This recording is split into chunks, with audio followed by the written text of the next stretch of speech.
setting new standards in podcast excellence. You have joined the WBT, fully focused on business and taxes. Here is your host, Michael Lodge.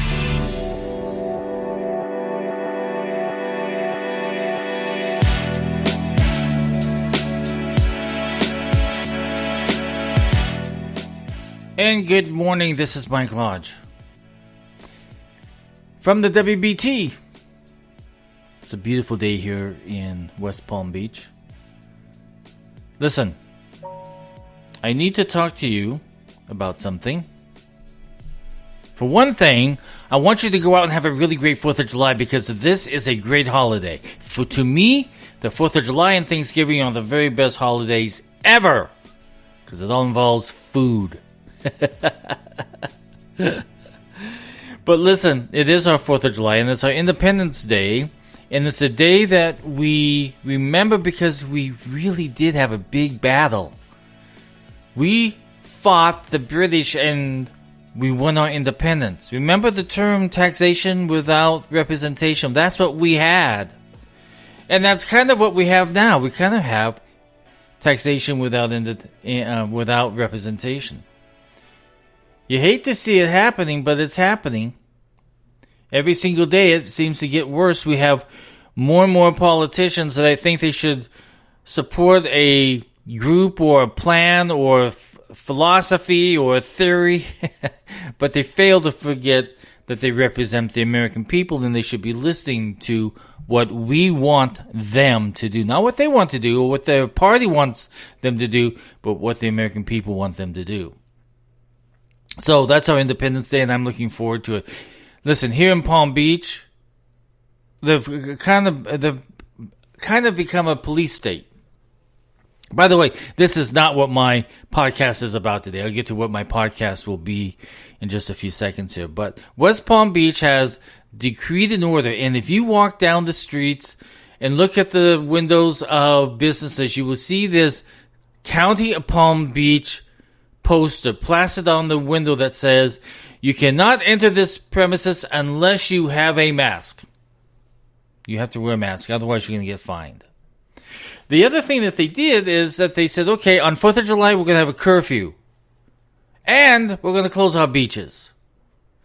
So once again, in Palm Beach County, we have taxation without representation and no one is protecting us. Now, I'll agree, we need to wear masks. And there are certain people that, excuse me, that don't want to wear masks. But that should be a right? It should be an independent decision that we make if we're going to wear that mask. And once you start losing your independence and you have a government demanding that you do this and that, then we have a problem. We no longer have our independence. And it's not about the health issue of wearing a mask, because most of us are doing it anyway. But to have a government tell us we have to do something, then we have issues. Listen, that is my political talk today, and I'm done with it, okay? But what I really want to talk to you about is last night, okay, I was on Instagram.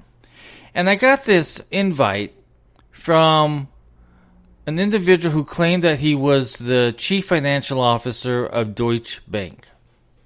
Now, I know Deutsche Bank, so I looked him up, and sure enough, the guy in the picture and everything was the guy that matched the CFO of Deutsche Bank. However, as I began talking to him,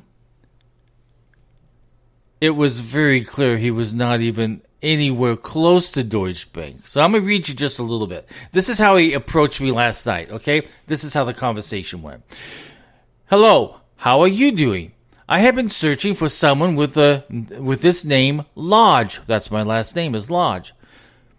"Because I have something to share with you. I am so happy to connect with you. Now, let me start by introducing myself. I am James V. Motke, CFO of Deutsche Bank, Germany. I have a client and customer who is a death victim of the 2004 Indian Ocean earthquake and tsunami, which occurred on 26 December, which affected more than 5 million people and killed over 230,000 people across 14 countries. My client and friend, always a friend, was in Thailand for vacation and a business trip, and that was how he got caught in the disaster and met his end. So automatically you think, okay, well, it already sounds fishy. I knew it would sound fishy because I had heard this same story before many years. It's been going on for year after year after year. It originated from Nigeria, and it keeps on going, the same story. So let's continue on. He was a crude oil dealer and an international businessman. He made a fixed deposit with our bank in January 2003 for 205 calendar months valued at $30 million. Ooh. And then 30 million United States dollars in parentheses. That due date for the deposit contract was last 22nd of March 2020. And I didn't respond to any of this. I just let him ramble. So he asked, "Are you there?" I responded, "Yes." My bank management is yet to know about his death. I knew about it because he was my friend and I am his account officer at that time. He did not mention any next of kin, heir, when the account was open. And he was not married and had no children. Last week, the bank management requested that he should give instructions on what to do about his funds, if to renew the contract or not. Okay, there are no contracts, okay? He's so stupid. This guy is so stupid. If you have a deposit, that's not a contract. That's a deposit. That's a bank account that's open. Not a contract. But he uses the word contract because he thinks, oh, that sounds really official. Let's continue on. This is why I want you and I to discuss and see how best we can work together. I am now seeking your cooperation to present you, me, Mike Lodge, as next of kin, heir to the account, since you have the same last name with him, and my bank headquarters will release the account to you. There is no risk involved. The transaction will be executed under a legitimate arrangement. I am suggesting we share the funds equally 50-50 to both parties. My share will assist me to start my own company, which has been my dream. It's been his dream. Let me know your mind on this, and please, this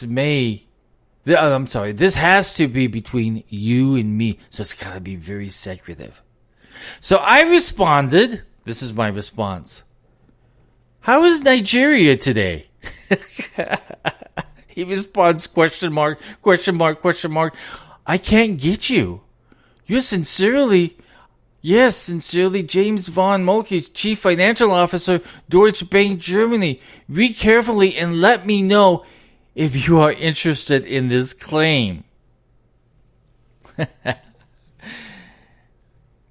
He sounds really good, but he's really dumb.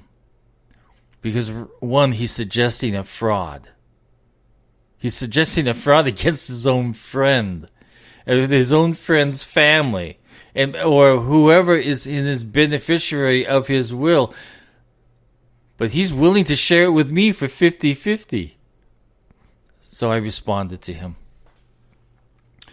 1, I deal with fraud cases all the time. This is a scheme that has been going around for a long time, mostly generated out of Nigeria. Clients send me this story all the time, and what should they do? They send me these stories all the time. Should I respond? Because it's a lot of money.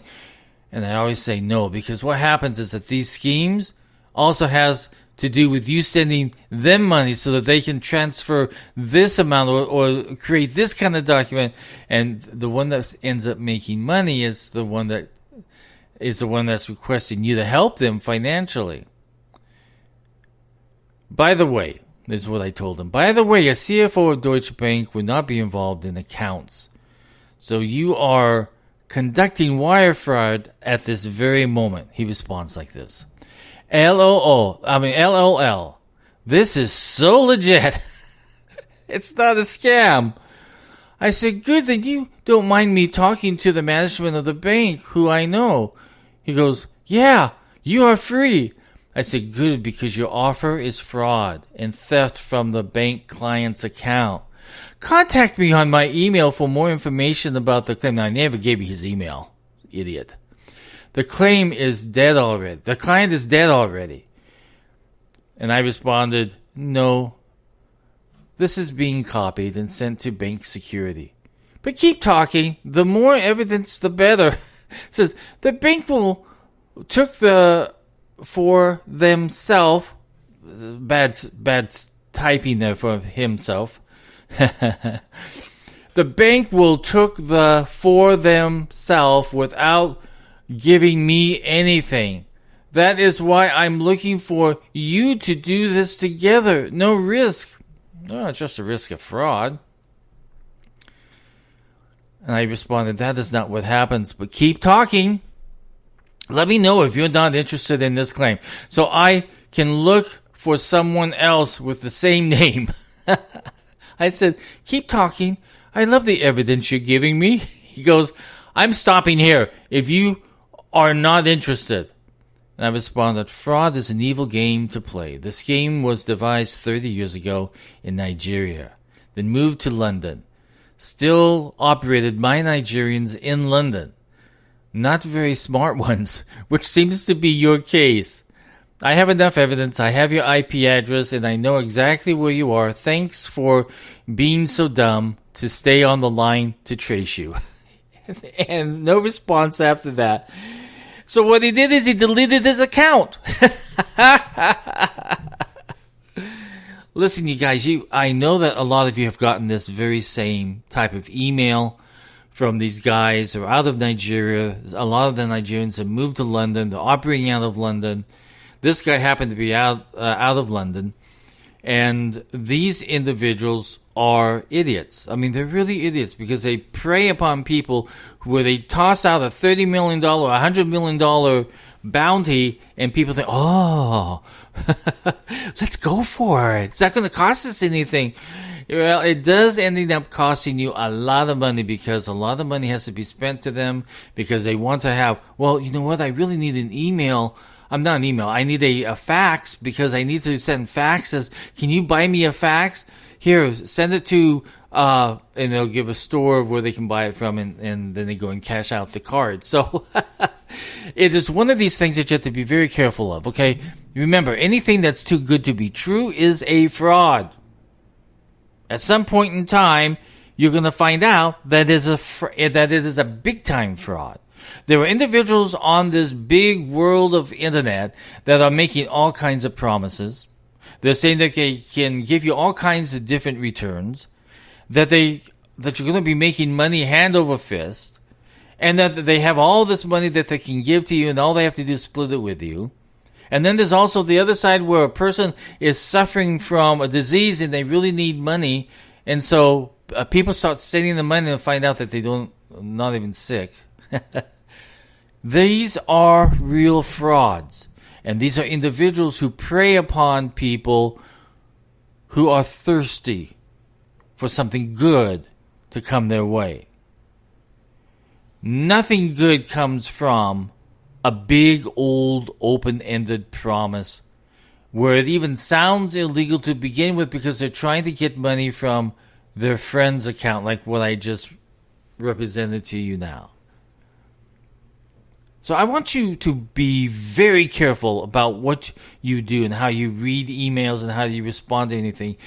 If you get somebody that makes these kind of promises, block them immediately because they are nothing but scoundrels. They're individuals who prey upon people who need that money, or who are excited about money, or who lust for money. There are many people who have fallen for this. I had one client call me, and she said, "This is what I've done. Can you help me?" And she had given all this money to these people in London. The exact same story that I'm telling you. Exact same scheme. Exact same word for word for word. And she fell for it. And she ended up losing over $10,000. $10,000 of her own hard-earned money. Because she got enticed by the greed of money. So I want you to be very careful about this, because this happens every single day. If it happens to you, delete it, block them, do whatever you can do, and move on with your life. Because don't get involved with a scheme and a scammer, because it's going to cost you. I have had clients where it's cost them dearly, where they have even gone over to Nigeria. This was in the early days when the scam first started, where they went over to Nigeria, and sure enough, nobody showed up. And it became a very dangerous situation, because these guys are very well protected in their countries. Nigeria is probably one of the biggest scam places ever. So you have to put your thinking cap on every single time that you open up an email, and every time someone talks to you on the internet. Be careful. Now, I love this. I love these kind of people when they are so stupid like this, and will carry on the conversation with me over and over and over again, thinking that I'm really going to fall for their trick. Even when I say, "Hey, it's a scam," they will say, "No, it's not a scam. I just want to share half of my money with you." Listen, if any of you have any questions about this, send me a text at 818-252-5682. My report is going into Deutsche Bank, and hopefully they can do something on their side. Since the guy's in Europe, they can probably do something over. I don't know what they can do. The best thing is just to ignore them and move on. But if you've fallen for this trick, shame on you. I feel no sorry for you, because you fell for a scam because you were so enticed for that big-time money. That was so easy to get. Anything easy to get gets you. Listen, this is Mike Lodge. I'll talk with you soon. Send me a text at 818-252-5682. I'll talk with you soon. Everybody go out and have a great 4th of July. Happy 4th of July. Bye-bye.